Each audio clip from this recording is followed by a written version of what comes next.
네, 안녕하세요. 토린이도 땅부자로 만들어드리는 박효근의 땅땅교실 권재은입니다. 자, 오늘도 여러분들을 땅부자로 만들어드릴 땅쌤 박효근쌤 나와 있습니다. 안녕하세요. 안녕하세요. 아니 땅쌤, 제가 지난 시간에 국공유지 활용법에 대해서 알려주셔가지고 제가 도로변에 인접해 있는 땅을 보러 갔었어요, 부동산에. 그런데 상가지시려고? 돈 많으시네. 네, 그래서 뭔가 앞마당, 뒷마당, 옆마당을 좀 활용을 해보고 싶어가지고 구기지를 활용해서? 네, 구기지를 활용해서 갔더니 이번에 또 부동산에서 음. 접도구역 얘기를 하더라고요. 접도구역? 네, 그래서 접도구역이 뭔가요 도대체?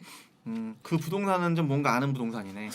괜찮은 곳인가요? 네, 뭐 물건이 좋은지는 모르겠지만은 네. 이론상을 좀 아는 부동산인데, 오늘은 그럼 접도구역이 뭔지 설명을 해드릴게요. 네.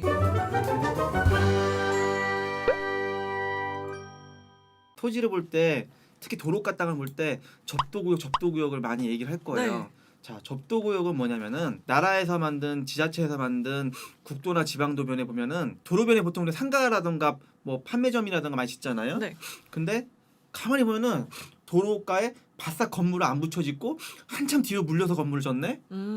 저게 왜 그럴까 한번 의심을 한번 해보셔야 돼요. 관찰력이 뛰어난 사람들은. 네. 얼만치 그냥 좀 붙여지면 되는데 너무 뒤로 건물을 뒤로 밀어줬고 또 건물 폭이 너무 좁네. 맞아요. 건물을 너무 얄다랗게 졌네. 네. 그런 경우가 있어요. 그거는 다 이유가 있는 거예요.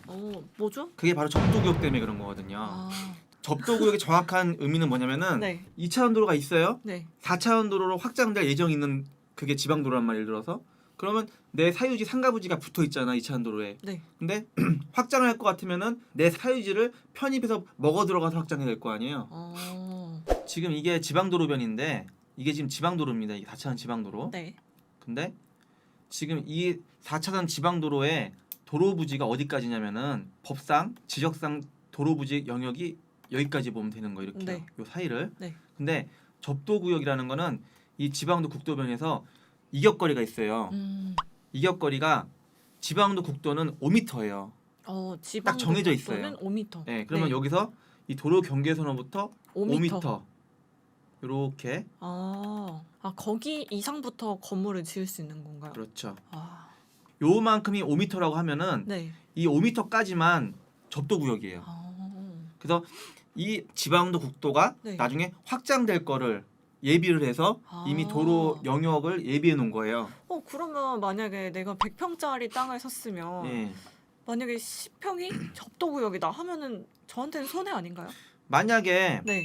땅 한 블럭이 이런 땅이 만약 100평이다. 네. 근데 여기서 아까 내가 말한 대로 이 도로 경계선으로부터 도로구역은 지금 이 빨간 거 치는 데까지 도로구역인데 여기서 아까 5m라 했잖아요. 네. 이 5m까지가 접도구역이에요. 이렇게 요 선까지가 접도구역이란 얘기예요. 네. 그러면 이 안에서는 건물 못 짓는 거예요. 경계선 바깥에서만 건물을 지을 수 있는 거예요. 이 건물을 이 접도구역 안에는 절대 못 짓는 거예요. 그럼 준공이 안 나요. 네. 다만 마당으로만, 주차장으로만 쓸 수 있는 거예요. 하지만 이 접도구역으로 편입된 땅 자체에 있는 건폐율 용적률은 네.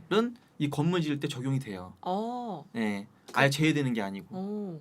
그래서 건폐율 용적률은 적용이 돼서 건물을 온전히 지을 수 있으나 네. 다만 물리적으로 건물이 여기 못 들어오는 거예요. 건물만 못 들어오지 마당으로 쓸 수 있는 거죠. 그래도 뭔가 좀 손해인 것 같은데.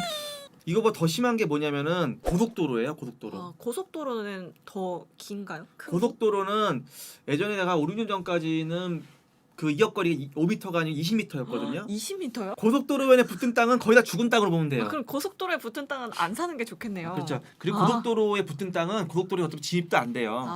고속도로라는 거는 휴게소나 주유소 딱 그 도로공사에서 그 TO 물량 받은 것만 네. 휴게소, 주유소 지을 수 있는 거지. 고속도로변에 물려 있는 땅은 고속도로에서 사유지에는 원래 진출이 원래 안 돼요. 더군다나 고속도로에 붙은 땅은 접도구역이 20m 정도이기 때문에 그 땅은 그 20m 정도 안에는 건물 못 짓죠. 예를 들어서 지금 제가 보여드린 이 고속도로가 화성시에 있는 평택 시흥강 제2서해안 고속도로예요. 주변에 보면 이 고속도로에 붙은 땅들 많잖아요. 네. 예를 들어서 여기 보면은 이 고속도로의 도로 경계선은 어디까지냐, 요렇게가 이 고속도로 도로 경계예요. 네. 요 사이가 도로부지란 얘기예요. 고속도로 부지.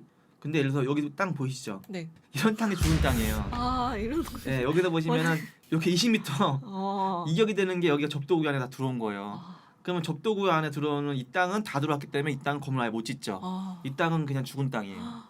그럼 이런 땅은 진짜 사면 안 되죠. 피해야겠네. 피해야 되죠. 아, 고속도로변은 진출입도 안 될 뿐더러 접도구역이 너무 넓기 때문에 네. 그 접도구역에 물려있는 땅 자체는 아예 어. 죽은 땅이에요. 고속도로변 땅 소개해드린 분은 네.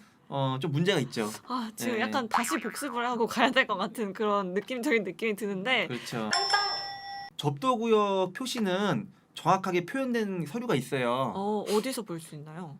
재은 씨가 그때 공부했던 토지 이용계 확인원을 아, 띄면은 네. 접도구역 라인이 나와요. 표시가 돼 있어요. 음, 자, 여기가 39번 그 국도 4차선 도로인데 네. 6,352제곱미터. 토지 이용계 확인원은 국토교통부에서 운영하고 있는 토지 이음 사이트에서 음, 토지 이용계 확인원을 뛸 수 있다 했잖아요. 네. 자, 이게 제대로 떼진 거거든요. 네. 여기 보시면은 뭐 용도 지역은 계획관리 지역, 그리고 여기 보면은 접도구역 접도구역. 나와 있죠. 네. 이 토지 이용계 확인원을 열람하시면 접도구역 아. 표시가 나오고 접도구역 라인이 다 거의 있어요. 요 빨간 거는 도로구역, 네. 도로 경계선 도로구역이고요. 이 도로 경계선으로부터 5m, 이 5m 간격이 이 노란 선이 접도구역이에요. 지방도국도는 5m고 고속도로는 한 20m인가 그렇고 여기 보면 토지 이용계 확인원 보시면 축적도 줄여서 보면은 더 선명히 잘 보이죠. 네. 이게 39번 국도 도로 라인이니까 아, 그래서 이 접도구역 5m 이격거리가 선명히 나오잖아요. 노란색으로 다 표시가 돼 있고 아, 그래서 이 접도구역 안에는 이 건물을 못 짓고 마당으로만 쓰는 거예요. 단 건폐율 용적률은 적용시킬 수 있다. 건물은 접도구역 바깥에 밀어서 줘야 된다. 네. 근데 그러면 건물을 못 짓지 뭐 다른 걸로 활용할 수 있는 방법도 없나요? 오로지 할 수 있는 건 주차장. 아, 주차장. 네, 마당밖에 안 돼요. 아, 네. 거기다가 가건물 설치하는 것도 불법이에요. 가건물도 안 돼요? 네, 천막도 치면 안 되고 거기다 원래는. 어. 네. 그러니까 물리적인 건물은 아예 그 접도구역 안에 들어올 수가 없어요. 아, 네. 그리고 아까 말씀하셨던 거 접도구역뿐만이 아니고 네. 도로변 땅을 볼 때 주의해야 될 점이 있는데 네. 가끔 보면은 그 도로변 땅 지하에 도시가스가 묻힌 게 있어요. 맞아요. 도시가스 뭔가 표시가 있는 네. 확인원을 본 것 같아요. 네, 도시가스 선로가 묻힌 게 있어요. 네. 그러면 도시가스 선로가 묻힌 땅은 이렇게 도시가스 표시판이 박혀 있어요. 아, 네. 도시가스 선로 지나가면 써 있어. 네. 그래서 뭐 가스 이렇게 써 있단 말이에요. 네, 네. 그럼 그게 표지판이 박힌 땅은 그 지하에 도시가스 선로가 지나가는 거예요. 아, 그러면 그 도로변 땅에 도시가스 선로가 묻혀 있다는 뜻은 그 도시가스 선로 위에 건물 못 짓는다는 뜻이에요.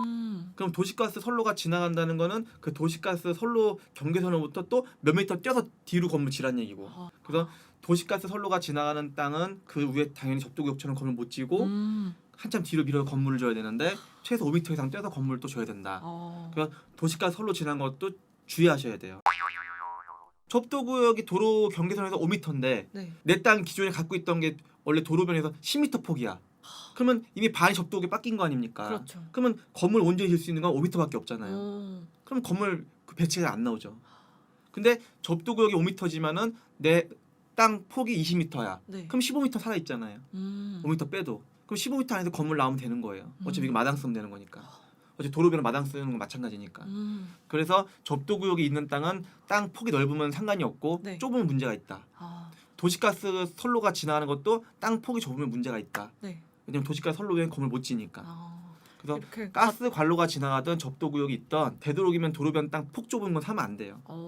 될 수 있는 한 폭이 넓어야죠. 넓어야죠. 아. 그래야 건물 상가라던가 그런 판매에서 건물 배치가 잘 나오죠. 네. 예. 부동산에 가서 땅을 보실 때 웬만하면 도로변 땅은 이런 관점에서 보시고 저번에 말씀드린 것처럼 구기지가 많으면 좋고요. 앞에 예. 구기지가 많이 접한 땅은 마당을 많이 쓸 수 있으니까 네. 예. 그런 땅 위주로 많이 보셔야 돼. 땅 볼 때는요. 예.